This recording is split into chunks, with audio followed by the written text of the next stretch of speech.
So I, being me, would first ask, like, do you really want to be a PM? Like, why do you want to be a PM? Like, why is this something you want to do? Because there's a lot of weight on our shoulders. Yeah. PMs are up in the middle of the night worried about things. If that's not something you want, this is not the career for you. If you don't know how to balance that stress, don't become a product person, please. There are many other career paths.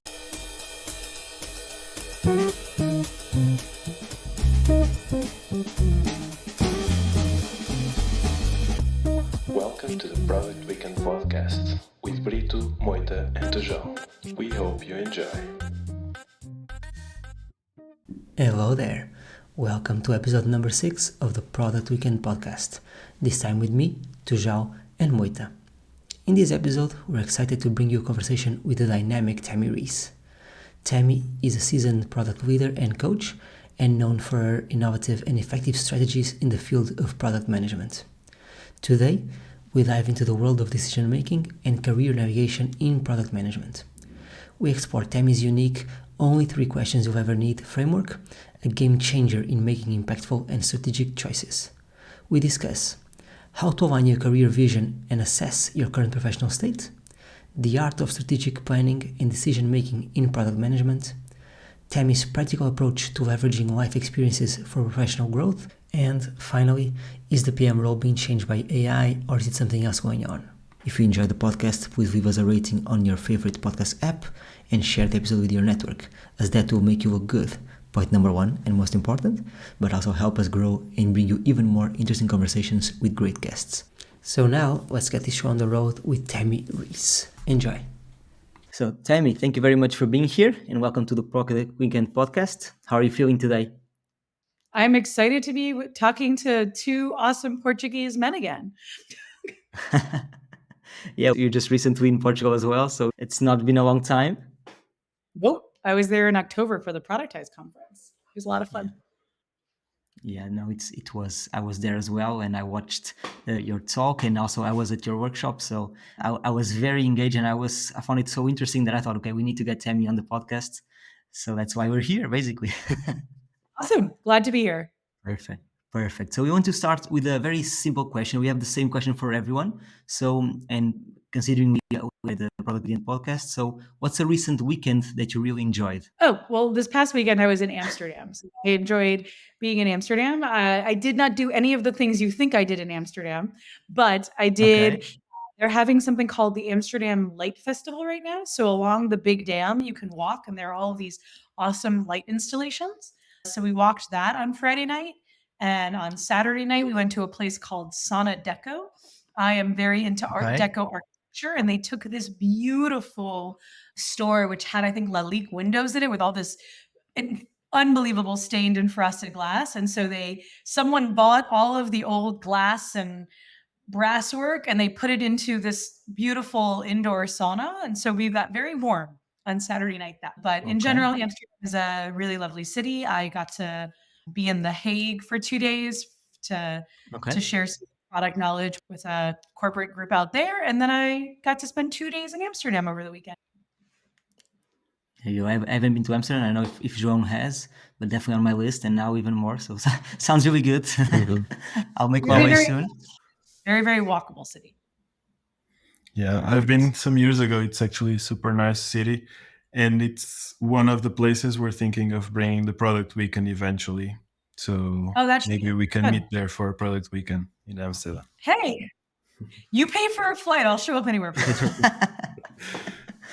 Yeah, that's the cue. There you go. You'll be a speaker if we invite, right? That'll work out. Perfect. Okay, so now I want to ask you for a kind of brief introduction into you, just for the people that don't know you. Can you tell us a bit who is Tami? I am Tami Reiss. I go by Tami from Miami. I operate nowadays as the product leader coach, which means I work with product executives, up-and-coming product executives, one-on-one to help them be awesome. I also do group trainings at conferences and at corporations, helping them incorporate the product mindset into everything they do. That's a good pitch. Sounds good. Perfect. So we were talking about even often before. So I was at your workshop at Productized. I also watched your talk. And something I really appreciated was this model of the only 3 questions you'll ever need. So we want to go into lengths in that. But before we go, can you give us a bit of an intro into this model so then we can go over it? Sure. So, as part of bringing the product mindset into everything, because I believe everything is a product, even you, and that includes the documents you produce, your own career, etc. It's taken me a long time because I used to give a talk called Everybody Should Be a Scientist. And it's a similar concept, but this evolution, I think, is very simple for everybody. And so, the idea that if you can answer these 3 questions about anything, you will be making better choices. And the choices we make define our lives. And so if you can make better, stronger choices, that will improve your life overall. So that's why these are the only 3 questions you ever need. And they pretty much help you make decisions and choices. And so those 3 questions are: where do we want to go? Where are we coming from? And number 3 is: where should we go next? And the shortened version of them are: where to, where from, and where next. Okay. Okay. Good. That's nice. It's super cool that it's short and easy to remember and to apply to many things. Yeah. I actually have a personal story. I think I mentioned this when we met in person in Lisbon, that when I was at Product People, one of the I was the host of one of your sessions there where you talked about this concept. And on the week after, I had a call with my mentor and we were talking through some challenges. And I mean, I was just talking and telling him how I was feeling and what were my challenges and where I want to go and what was wrong. And it was one of the most amazing conversations we've had, one of the best mentoring sessions we've had. And then at the end of the session, I was like, thank you so much. You helped me so much. It was super, super useful. And he was like, yeah, by the way, I just used those 3 questions that Tami presented last week. I just used them in a loop and it turned out to work super well. I didn't even think, I just used those questions. So it's kind of amazing. My husband and I used them on our construction project recently. Like, we were trying to make a critical decision and I said, okay, like, let's go through these. Let's make sure we've explored all the options. Let's make sure we understand the position we're in, where our strengths are, where other people's strengths are and weaknesses. And we came to a decision that was that's good. helpful for the period. And then we changed it when something changed. So yeah. And also I understand that this is one of the techniques or tools that you use in your coaching practice.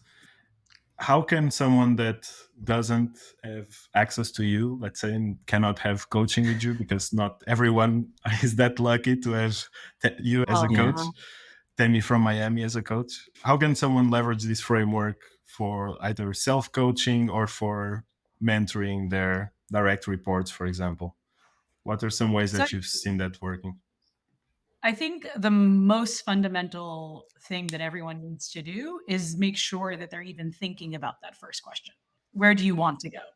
Because far too often people are dealing with the now, right? Oh, I saw this happen, or they're dealing with the next that they think is supposed to happen, right? As opposed to bringing in that context of the larger perspective, the larger arc of why are we doing this at all? What are the goals? What are the objectives, etc. And so always take a moment to make sure you know the answer to that, because it will define the answers for everything else. And so if you don't have the answer to that, stop. Okay. That would be the thing I would say. Always know your goals, always know where you want to go, and other things will fall into place more easily. Okay. So going deeper into the rabbit hole, so let's go through the questions. So starting from the first one with the vision. So where do we want to go? How would you suggest that product managers develop this career vision in a way that is kind of actionable and also clear? How could they go about it? So I would start by reading about options. Okay. Right? There are lots of articles that are being written right now about dual track product management. I would do informational interviews with people at different levels of product management. in your community, outside your community, ask the people you talk to, listen to podcasts, like really just absorb a lot of knowledge, and then say, which of those was most attractive to me and why? The only input I didn't mention is talking to your family and friends. Ask them when they know that you're happy, when you come home smiling and excited to talk about work and otherwise. And what was it that you're talking about? Is it you're talking about collaborating with somebody, you're talking about teaching someone, you're talking about building something or launching something? Everybody has different things that excite them.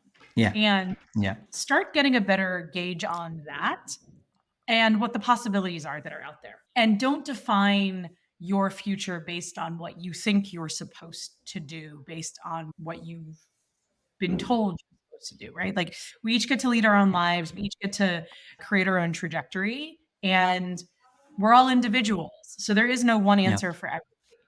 And so I would start there, know that there are many options and research that, and then figure out for yourself who you are, right? And then set a vision, right? This is what I think I would like to do. Don't set anything too far in advance, right? Say, I really want to try to be able to be this person in 5 years. Not just 5 years down the line. And if you can have, that's a good starting point. Other people know it's also fine, but 5 seems like a good amount considering how much the world changes at the moment. Yeah. I was just going to ask something. I think what's super cool about this framework is that it's so simple that it can be applied to many different things, and you can apply it to the macro, like where do I want my life to go, but also to the micro things. Like, for example, would you say that you could apply the 3 questions to that first question of what my vision is? So like, okay, where do I want to go? I want to have a clear vision. Where I'm coming from, I've had this thing before. Where should I go next? Maybe I should read or something like that. Does that make sense? Yeah. So what you're referring to is 100% correct. It reminds me of something when I was teaching for Melissa Perry, the Product Institute, and I was teaching people about the product kata, which I think is also a very similar to this. I literally took the product kata and I was like, how do I make this even more simple for people? Right? We talked about how very often, because there you start with the gap, like what's wrong. And so very often the problem is lack of knowledge, right? I don't know. The current state is lack of knowledge about something. So the first next step is to gain knowledge. And so yes, 100%. My goal is to have more knowledge. Like, where am I now? What don't I know about? Let's go do this. How can I fill that gap and cycle? And I think that what you talked about with your mentor going through the cycles of this is the same thing we do in product management with the product kata. And it's the same thing we talk about with the 5 whys, that these 3 questions aren't designed to be answered once, right? I mentioned the world is changing. And so part of what you should be doing is you should be evolving. The answer to where are we now, where from, should always be changing, right? And the where should always be changing.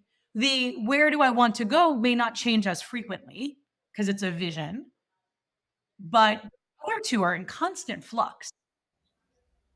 No, it makes sense. And it's very interesting because just last week I was at an event where we were literally discussing career, and in terms of PMs discussing career planning, if at all anyone is planning their careers. And the general idea was that I realized most people don't. Most people don't plan their careers. Even the concept of having a vision was something I was bringing to the table. Like let's talk about vision, right? So why don't people do it? And how, in your opinion, how important do you think it is to have a clear vision for your career and also short-term goals? Is how relevant is this, and why are people not doing it? I think that there's a lot of questions you just asked. So I'm trying which one to answer first. I'm going to talk about a personal story, and then I'll talk about why I think it doesn't happen for everybody. So back in 2008, I found myself without a job and without direction. And I was lucky enough to join a life coaching group with a woman named Cricket Buckler. And one of the exercises she did, which I have a good number of people do, is to write out your perfect day from the moment you wake up in the morning, where are you waking up? Who are you waking up next to or not at all, right? What do you eat? What do you drink? Who do you talk to? Who do you interact with? And where do you go to bed, right? Like the full day cycle, and to write out your perfect day. And that was very helpful for me. And if you think about, that's a visioning exercise. And there were other exercises we went through, vision boarding and otherwise, but that one specifically was very concrete for me. And I think that people who are choosing to invest in personal growth will ask this question: where do I want to be? What do I envision for my life? Right. But too frequently, we answer the question based on what other people have told us, whether it's our parents, whether it's society. There are certain things that our professors, et cetera, that they encourage us to do that aren't necessarily aligned with our own values. And I think also most people don't really define their own values until they're in their 20s, early 30s. At which point, in reality, that's a good thing, because you should actually be influenced by the world that you've experienced, personal, interpersonal, work life, etc. And that should be helping define your values, right? And you should be adapting whatever you grew up with as values, which were handed to you, and personalizing them to you. And so I think that for the first part of most people's careers, we're following the direction of others, and that's okay, because it helps us test the wall. At some point, you should get self-reflective. And I think most people at some point do get self-reflective. What makes me happy? Where do I find joy? But this is why there's so many self-help books out there, because not enough people have taken that moment for themselves before that moment of looking for a book or otherwise. And so I think all of that combines to a number of people who know where they want to go and go get it, a number of people who are going after someone else's dreams and don't find joy there and then have to recalibrate at some point, and other people who are lost for a long time and hopefully eventually find a good direction and a good path. Yeah. Oh, yeah. Makes a lot of sense. And actually, that leads us to the second question, right? Where are you coming from? That's the second question. So how would you suggest that PMs do that assessment? How should they evaluate where they are right now? I think that the first step in that is a 360, really asking the people you work with. So that's the engineers, the designers, your stakeholders, your boss, from a work function perspective, right? I have a 360 I use for the leaders I work with, and it's very behavior based, as opposed to open-ended questions, which a lot of 360s are formed with, which is like, how could I be doing this better? Where am I? And most people who don't have your job can't actually answer that question very well. But if you ask, how frequently do you see me bringing data in to make a decision? How often do you see me being open to other options of the ideas, right? Asking for frequency of behavior from the people you're working with for the activities and the behaviors you expect from a strong product person. Being data-driven, being collaborative, being open-minded, being insightful, grouping people together, all of the things that you expect from a product manager, making sure that they communicate a clear vision, right? That they're writing out not just what should happen, but why it should happen, right? So I would then ask the people who work with me, am I doing that stuff well? And then I would do another 360, which is what we talked about a few minutes ago, which is that personal 360, talking to the people in your life. Like, do you see me as someone who's happy? When am I happy, right? Yeah. What do you think sparks joy for me, etc.? And so that's where I would start in the where am I now stuff. And I would align that to where do I want to go. There's a professor who I worked with at Kellogg named Mohan Sanvi, and he strongly encourages people to do something called a calendar audit. And so sometimes I encourage people to do that. It's work, but you set out a goal, which is how you want to be dividing your time into big buckets, large percentage, like something above, like 10 and above, 10% and above. So you should only have 5 or 6 buckets maximum. And then you go back and you look at the last month or your last quarter or your last year of your calendar, and you say, how have I been investing my time in these buckets? And you look as to where you're aligned and where you aren't, right? And so that's another way of understanding, where am I now? Where am I investing energy that isn't where I want to be investing energy? And then you can say, where next? How should I change that? Of the things that are out of balance, which one do I want to change? How do I want to change?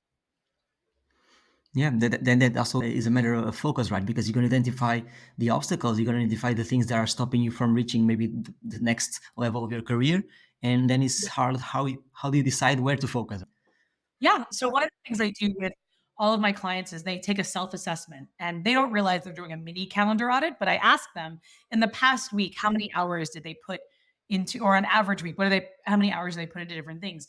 And sometimes it surfaces something that is unanticipated. I was working with a director of product once who had something like 10 hours working with his team every week, or even 15, I forget exactly. I could look it up. And I said, "What are you doing?" And he said, "Well, I'm attending each of their stand-ups, and I'm attending each of their like weekly sprint plannings." And I said, "Why?" And he said, "Isn't that what I'm supposed to be doing?" And I said, "No. Like, as a director of product, you're not supposed to be in sprint planning meetings and stand-ups anymore. Like, you're supposed to have more of like an update check-in with your team." And he said, "Really?" And I said, "Yeah, like you don't have to be there." And he said, "Well, what would I do at that time?" And I said, "Ask them." And he said, "What do you mean?" I said, "Well, they're your users. Ask them how you could better support them if you had an extra hour, right? If you're not sitting in sprint planning, it's still time you can dedicate to them, but how can you use that to better support them?" And he was like, "Oh, yeah." So sometimes that calendar audit can be really helpful. Okay, this takes us to the third and final question: is where should we go next, right? Considering PMs already, they have their vision, they know where they're coming from, they already selected where they're going to focus. How could they put this in a career plan that is actionable? So how do they put it all together? And then especially how can they create a plan then they can adapt along the way, right? How would you do that? So I think where next comes in two varieties. One is what you're describing, which is the plan. And you like, to a certain degree, build a checklist of things you're trying to do, which should be reevaluated. And other people who just start with doing one thing and very build, measure, learn, lean about it.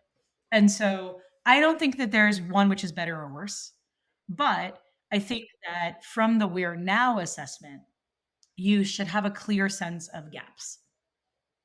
You haven't managed people before. You haven't managed multiple products before. You haven't managed a high tech product before. You've never been in the back end. You've only done front end, or you've only done back end and you've never done front end. You never worked on a consumer product and you want to. You've never worked on B2B and you'd like to. You've never worked on B2B enterprise.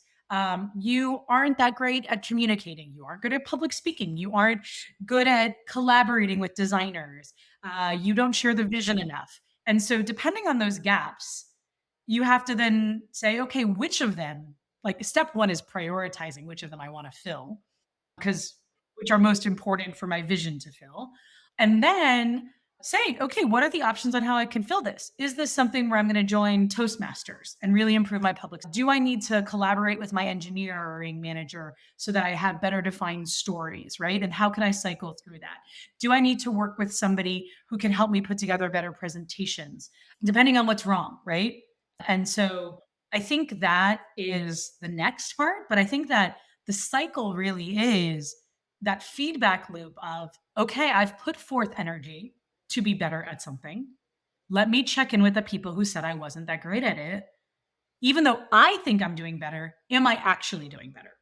And so this brings up a more of a life learning that I've been working with some of my executives with, which is very often there is a trope that we get as feedback over and over again throughout our careers.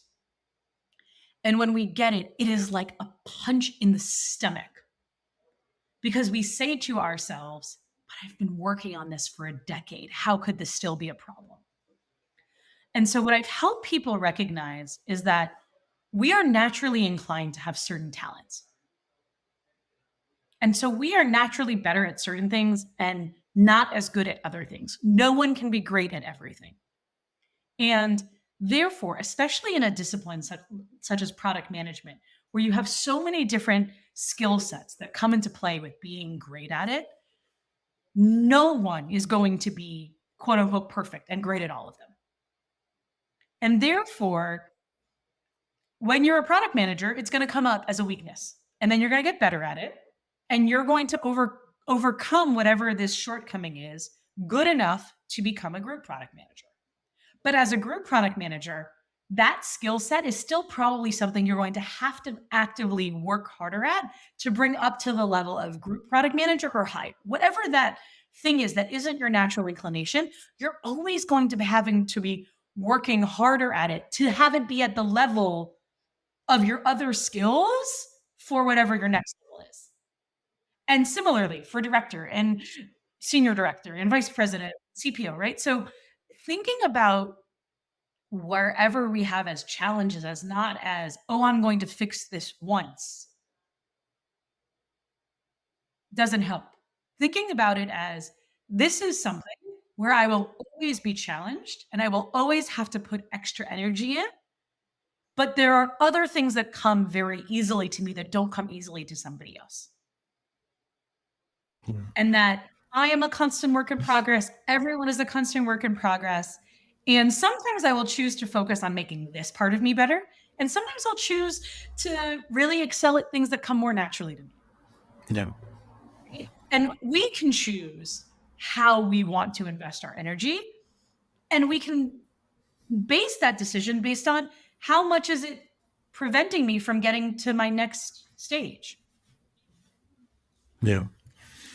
And just to double down on that or go a bit deeper on that, how do you think that one should think about that balance? So basically the investing in your strengths or improving your weaknesses, like how do you think there's a mix that we should take into account? Do you think there's a baseline? Is there any way that you think through this problem with your clients?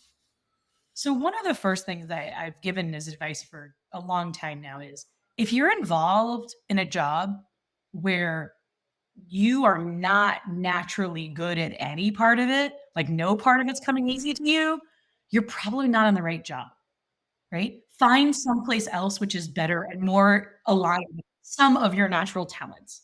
I used to give this to advice to people when we were in college. Like if you're in a major and you're struggling to get a B in every one of your core classes, something's misaligned. Like you should find a place where you're passionate enough about it and it's inclined with the way your brain thinks. And I'm not saying don't do things that mean you have to put in the work, but there has to be a balance. And I don't know exactly what that balance should be. And I think that balance ebbs and flows depending on how much work we're doing on ourselves. In the same way there's an S curve for learning about a subject matter or anything else, you can't be heavily investing in your strengths and heavily investing in fixing weaknesses. So it's good to be investing in those weaknesses where you can coast a little bit up based on your strengths.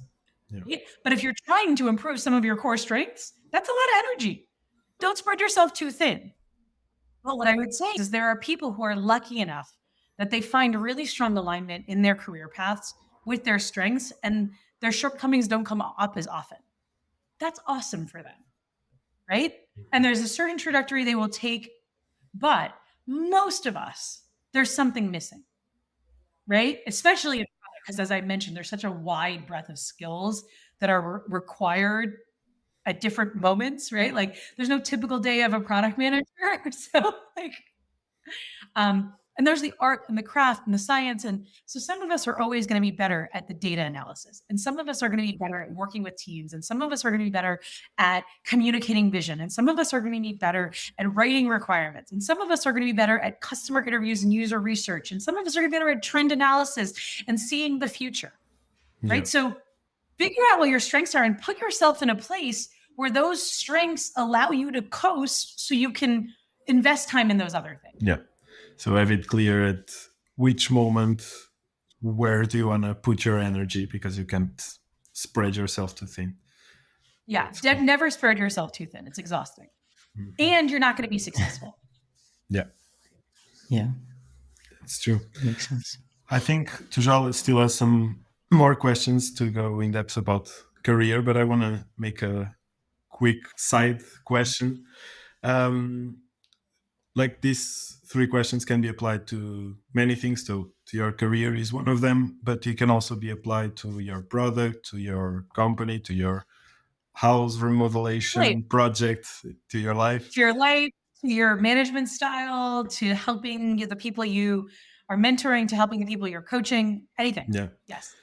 I'd like to ask a challenging question, like prioritization, that if you had to choose, let's say, 3 areas or specific things where you would apply this framework, what would be those 3 main things? So this could be career, it could be road mapping for your product. What would be the 3 things where you've seen this work best?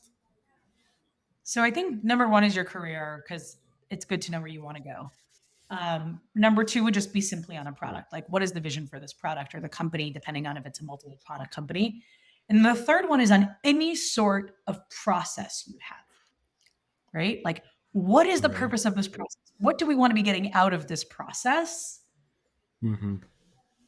Where are we now? Is it currently helping us get there, right? Like, where is the process faltering? Where can we make it better?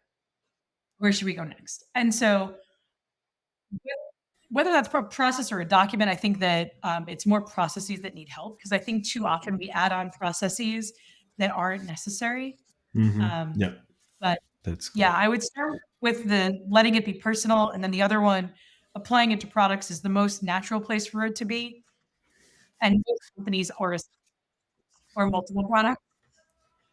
Yeah, that part of the process it's actually interesting. It relates to a conversation we've had on a previous episode with Randy Silver about like constantly asking, is this process still relevant? Is this helping anyone? And go from there and see, do you want to kill it or improve it somehow? Yeah, that's a cool one. It's funny you say kill it, because while I was in Lisbon, I learned that the etymology of the word decide is to kill ideas. Make a decision is to kill a bad idea. And I love it so much, because I love the idea of being like a bad idea killer, right? When you're making a decision about a process, it's like, what needs to be killed? Which steps are irrelevant, right? That's cool. What is the way? Yeah, it's actually something I joke about. My first job in a startup. In 4 months, I killed 2 projects, and that was like my main achievement. I was like, this is not worth it. Let's kill it. So yeah, I think it's really hard to do that. Good idea killer. I was consulting with a startup, and they had this project to like redesign their whole dashboard. And there was one engineer, it was his baby, and he'd been working on it for like 6 months. And I think it took me 6 weeks of being there as like interim VP of product to ask the question, like, can we kill this? Like, what are we trying to get out of it? Why are we doing this project? And it turned out most people were just afraid of killing it because they were afraid of really upsetting that engineer. And so I sat down with him and I just said, hey, talk to me about this project. Talk to me how you're feeling about it. And I said, tell me what you would say if we said, hey, let's put a pause on this. And he was ecstatic, it turned out. Everyone was afraid of something that didn't exist. He was like, I can't wait to work on something else. And I said, cool, let's put a pause on this. You know? Yeah. We don't have clear vision where we're trying to go with it. We don't know the problems we're trying to solve with this. It's snowballed into 100 different solutions for problems we're not even sure we have. Yeah. It happens so often that people just keep running with something because it's just the way it is, and they don't even stop and ask, where do you want to go with this, or what's this for? A lot of people read Escaping the Build Trap, and a lot of people get different things out of it, and I would test what you all get out of it, but this is your podcast online. Then I most took out of it is, often we create a checklist of things we're supposed to do, and we never revisit, are the things on the list still the highest impact? Are they still the most important, most valuable thing we could be doing with our time? And that is the build trap. And it is a reflection of not looking back and not evaluating what is our new now, what is our new current state, and therefore what next and how should that shift? When we talked about how those are constantly in flux, people miss that. They make their list. And this is why I said for the career pathing, some people make a list, some people just trial and error it, and that either are fine. But you have to constantly be using feedback loops to say, is the thing we did actually successful and getting us closer to where we want to go? And is our next step in our plan still the most valuable and most impactful thing we can do to get us to where we want to go? Yeah, it makes sense. It's basically evaluating, like continuously evaluating your path in a way. And this is interesting because that's what kind of at one point you need to do that, right? And you're saying that one of the ways we can see if we're making progress in the goals we set is to go back to the people that said what we were lacking, right? They told us, okay, we're lacking on this. So would you say that is kind of that will be the best way to check on our progress? Would be to just stay in touch with the people that found it, because at some point maybe it's not someone that pointed it out, it was ourselves. So how should we go about evaluating this progress? Sometimes it's not easy to evaluate. I think that it's the same. You're asking the where are you now question. You're just asking it at a different point in time. And so you go through similar processes, but you're hopefully interacting with different people at that point, right? Yeah. Maybe you have new family members, maybe you have new coworkers, maybe anything else. And maybe your vision has shifted. Yeah. I mean, hopefully you have shifted, right? You've made some changes in your where next that creates a different now, right? Like so much of the future visioning is of a different state than where we are currently. So I only hope that if you've taken steps, you are in a different place than you were a week ago, a month ago, a year ago. Yeah. No, that's also a way of checking progress, right? If the people that are around you are not the same anymore, and you've advanced in the way that you were planning, that's already that already gives you the signs that you're making progress. And in this area, I feel like the networking it's so vital, and especially I'm feeling more that PM is such a specific role that sometimes the challenges I have, the doubts I have, are not understandable by people that are not in the area. I don't know if you relate to that. That it's actually people that if they're PM, they kind of need to find their group of PMs as well to share their challenges, because sometimes people don't understand. People that are outside don't understand the challenges that this role has. That would get more granular at that. I have a friend who, when he was the sole product manager at a startup, beyond product being a craft that you want to talk to other product people who understand the weight of the decisions we make and the conflicts and the pressure we get from different stakeholders. He said, I don't have anyone to talk to because there's no other product people at this company. And so he started a breakfast of other sole product managers so that they could have community. And that's different than enterprise PMs and platform PMs and consumer PMs and executive PMs. Like I coach a group of women through Executive Women in Product that are executives, and there's different people who coach the director level people. At each stage of your career, you have to continue to find community, right? CPOs are incredibly lonely because there aren't enough of them and they don't know how to connect with each other. But very often my clients, I just connect them with each other to just have a conversation of commiserating, right? And or talk to someone like me and they say, am I the only one who this is happening to? And I say, absolutely not, right? You're not alone. And I just wrapped up this group with the Executive Women Product, and so many of the women said the biggest benefit they got was just hearing other people's stories and realizing what's happening to them is not unique. The challenges they have are more universal than they thought, and that with community, we can share ideas about how to overcome them. So I agree. And if you did where do I want to go? I want to have a strong network of product people that I can lean on to help guide my decision-making and my career growth. Where am I now? Count them up, right? Where can I currently turn to? Yeah. Where are there gaps? Oh, I need more senior people. Oh, I need another mentor. Oh, I need to join a group. I want to be joining a more international group. I should go to a conference and meet some people, right? Like, I'm not joking that these three questions are really applicable everywhere. Yeah. And actually that's something that what you mentioned, that you can go narrower and narrower until you find like that group of people that are really the ones that are facing the same challenges as you are and that you can have these conversations with. Or find the same joy as you do doing teardowns. Doing what, sorry? Yeah. Doing like teardowns of a UX or complaining about a new feature, right? I'm part of a Slack group that's loosely affiliated with that breakfast. And there are side groups for consumerism and management and parenting. Let me tell you about product manager parents. We are a unique breed. Wow, that's cool. That's super specific. Hang out with other product management parents. Yeah. And it's actually something we've been thinking for the product weekend. So a call out to the listeners that if you'd like to have, maybe we'll put a question or something after the episode, that whether or not it would make sense to have product weekends for even more targeted audience, like a specific product weekend for startups, B2B, or for enterprise, B2C, whatever, or women in product, or people doing the transition. Because right now we still have a narrow group. It's like junior to mid product managers, which until now we feel it's specific enough, but maybe if it's even more specific, it can be even more valuable. So it's something to consider. And I would say that make sure it's in line with the vision for what product weekend's supposed to be, right? Who are you trying to help? How are you trying to serve them?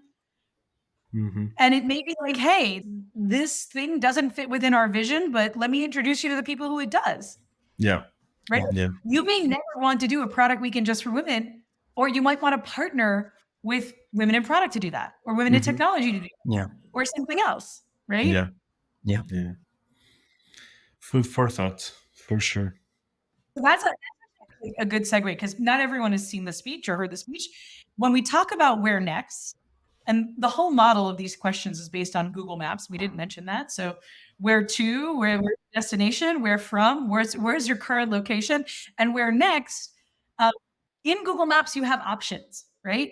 Am I driving? Am I biking? Am I walking? Am I taking public transportation, right? Am I hailing a cab or calling an Uber? Am I doing, in certain countries, they, in like France, they actually allow you to do like joint ride. I forget the name of the company that does that, but you can like carpool. There's a web startup that like helps people carpool. And like they can actually, you can do that via Google Maps. They've integrated. And so that's the build by partner question. Like when you're defining the where next, it doesn't always have to be you building. Sometimes it's I buy a course. Sometimes it's I attend a product weekend. Sometimes it's I partner with somebody else to get this done. My manager, my designer, my engineer, right? And I say I know that it's not possessive. I want to be clear about that. It's the person you interact with most, not possessive, to be clear. But yes. Okay, it makes sense. And actually, now that's interesting that you went into that segment, because I was thinking more broadly in terms of the PM job role and even the market. So, what's your opinion on what's going on now? And you've been in product for some time. Which do you feel part like of the it's Yeah, do you think like the main skills of a PM are changing right now because of, especially like we have to bring the AI word into this conversation? Do you feel like what is required of a PM is changing? Because we see a lot of people asking now for AI PMs and stuff like that, and it's like, is the role changing a lot right now? So I think the role is changing, but I don't think it has as much to do with AI. I think it has to do with the value that product is supposed to provide. And interestingly, I don't think of it as a massive change. I think of it more as a pendulum shifting. So if you look at the pendulum of product management, of business versus technology, and how it swings back and forth, it started as brand management, right? And as physical products that you are much more business centric on. And as technology has eaten the world, the pendulum has swung towards a highly technical product manager. And so I think what companies are trying to figure out is, how can I have more full stack product managers who know how to define requirements for engineers in ways that are shorthand, because engineers are pretty smart people. They shouldn't have to be spoon-fed everything, right? Yeah. And also are invested enough in understanding their market and the the slice of the market that they serve, the slices of the market that they want to serve, and how to reach them and how to think about value propositions so that you both don't become a feature factory where all the requirements come from sales, and you don't become something that's totally useless because you're in an idealistic design space, right? Yeah. I think that we are much more grounded in a business reality that products need to have value. Yeah. And therefore, product managers need to be providing value in the things we create. And that value is defined as business value, because without business value, companies do not survive. And there has been a pendulum shift towards, oh, we actually want you to be a profitable business at some point and not just endlessly invest in growth, right? Then you can't fuel an entire company on Google Ads. You actually need to be providing something of value that people will be excited to tell their coworkers or their friends or their colleagues about so that they also use it. Yeah. No, makes total sense. And that's actually a good segue. So we're kind of getting to the end of our questions about conversation. And the kind of one of the last questions I wanted to ask is, and it's very much based on what you're just saying, is that if someone that is coming into the job market, they want to become a PM, what kind of advice would you give them? What kind of skills they should be looking for, and just kind of preparing for the way also the role is evolving in a way? So I, being me, would first ask, like, do you really want to be a PM? Like, why do you want to be a PM? Like, why is this something you want to do? Because there's a lot of weight on our shoulders. Yeah. PMs are up in the middle of the night worried about things. If that's not something you want, this is not the career for you.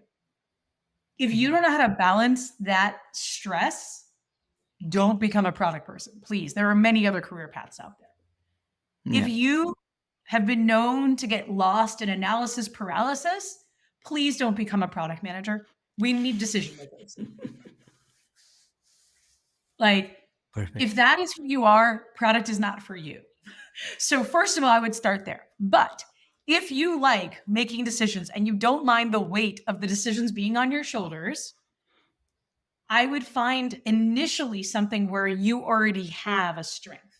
You already have an understanding of the market or the user or the customer, and therefore you're building on top of that because you are not your user, first rule of product management, but you have an understanding of that, and find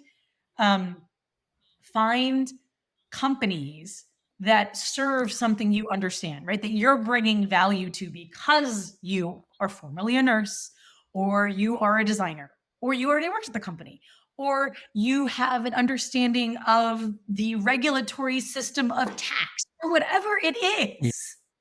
Yeah. Find companies where they can leverage you and then teach you the product management skill set. But start hanging out with product managers, go to meetups, go to weekends, start learning the terminology, right? Like, we are big on buzzwords. Understand what they need and understand how they apply to everything you've already been doing, and take it from there. Me and 3 other product managers, actually from that Slack group /breakfast, created a set of 4 LinkedIn articles that you can find. And if you type in something like spin Tami Reiss LinkedIn, you will find my article, and then there's links to the other 3. And they are designed for people who are trying to break into product management. And mine is about how do you spin your previous experience into product management language. But there's one about the product management interview, and there's one about your resume. And we were so sick of giving the same advice over and over again. We were thinking about turning it into like a book or a course. And I said, let's lead MVP this. Let's write a few articles. And it turned out after the articles, none of us really wanted to continue on the path. So there's this 4 articles that are totally free. Right? There are gifts to the world that help people in this scenario. So find it, read it. It'll take you, I don't know, a half hour to probably read all 4 of them. Start there. Yeah. No, that's good, and we're gonna link it on the show notes. But I really like your first advice. It's like, why do you want to be a PM, right? Really think through that question, because I'm kind of recent. I'm a recent PM only since March, and I can relate to everything you said. It's a lot of responsibility, and it's not for the faint of heart. It's quite difficult in that sense. So now we're going to go into our sprint questions. So we call it a simple answer for simple questions. So yeah. So can you tell us one digital product that you would struggle to live without? Calendly. Calendly. Okay, that's a good answer. Okay. And what is the most underrated skill in product management?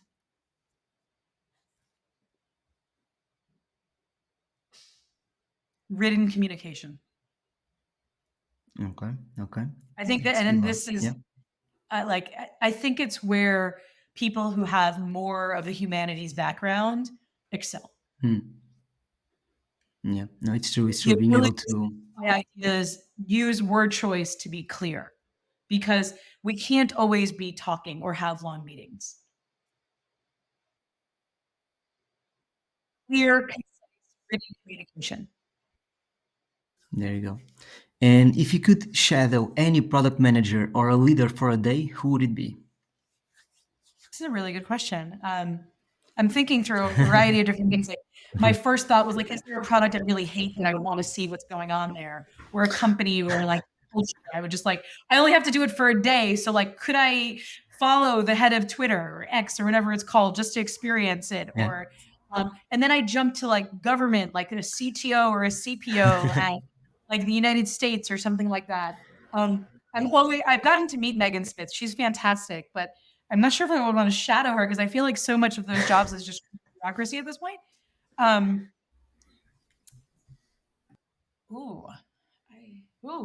Someone I'd really like to hang out with for the day. I think probably Christian from Silicon Valley Product Group, only because he does so many different things. I'd love to see him work. There you go. There you go. Well, we call it simple questions, but apparently they're actually, you have to think about them, right? It's not that clear, but they're good answers. So now we're gonna go into our release notes. So João, go ahead.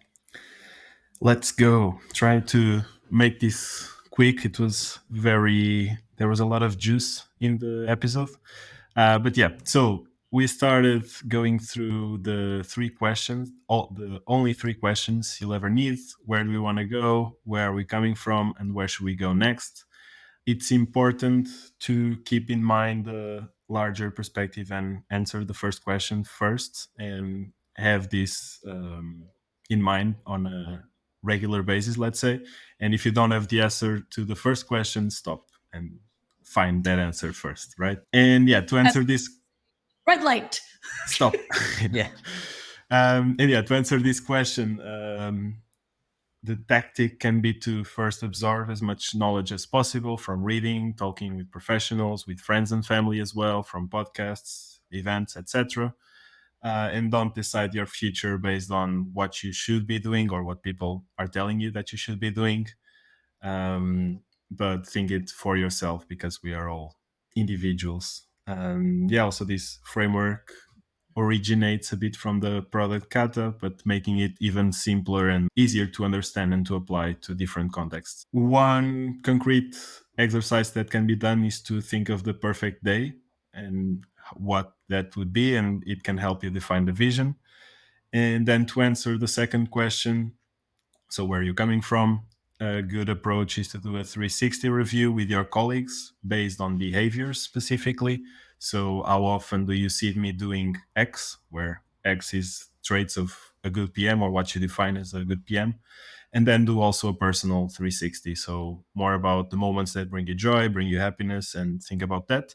And one other specific exercise can be a calendar audit. So thinking of the percentage that you want to allocate to different buckets and then see how that matches to reality, and identify where the gaps are, where you're investing time that you didn't want to, or where you're not investing enough time. And yeah, if you have too much time on your calendar, which I think is a remote possibility for a lot of PMs, but if you have extra time, let's say, in your calendar, ask your teams directly what you could do to help support them better. Then you reallocate, because you realize exactly that you want to cut something. Yeah. Yeah. And then to answer the third question, you have to understand which area do you want to work on, because you cannot work in everything at the same time. You cannot spread yourself too thin. So you need to really focus on what's the next step that you want to take, and then check with the people that you have asked feedback from on the second question, and have this cycle to validate if you're making progress and if you can move on to the next thing, let's say. Then we asked about what are the best areas where you can apply these 3 questions, and you mentioned the first one being career, second one being your product or your company, and third one being ongoing processes. And it's very important to think about those and to kill processes that are not serving any purpose. Not only processes, but also other things. You mentioned also that deciding is killing bad ideas, which is a good way of thinking about it. And yeah, then we talked also about connecting with people that are facing similar challenges, and that can be really helpful. And the more specific the group is, the more insights we can take from the conversations and the more in depth we can go. Then we also talked about the role of PM that is changing because of the value that products need to deliver. And you mentioned the pendulum change, let's say, that it comes from more from marketing, from brand management, like the 4 Bs of marketing. I think that's the where it's originated. And then with the rise of tech, it became more of a delivery focused role. And now we're more and more becoming more focused on delivering value. Then before thinking about how to get into product management, think about why do you want to get into product, and make sure that's a valuable reason. And yeah, if you want to get more details, check the articles that Tami wrote with the colleagues, and that will link in the show notes. And I think that's it. And we're right on time. I love this release notes thing. I think it's really cool. Yeah. Perfect. Nice. Well, I guess this is it, Tami. I hope you enjoyed. We're right on schedule. So thank you very much. Come anytime. Yeah. Okay. Thank you so much, Tami. It was awesome talking with you, as always. Always a pleasure. Have a great day, and anything I can do to support, especially if you buy me a plane ticket, I'll show up. Thank you. Deal. Okay, thank you. Bye, guys. Bye. And that's it. Thank you for listening to the Product Weekend podcast. If you want to check all other episodes, head on to our website or YouTube channel, and please follow us on LinkedIn to stay up to date on future Product Weekend events and the Product Weekend podcast. Also consider sending this episode to that friend who could really benefit from this content. I'm sure you can think of at least one. On the next episode, we'll have Francisca Detlewsen, former Director of Product-Led Growth and currently Head of Growth Marketing at Amplitude. For now, this is Tojal signing off. Just one last thing. Remember, the weekend's over, but your product journey is just getting started.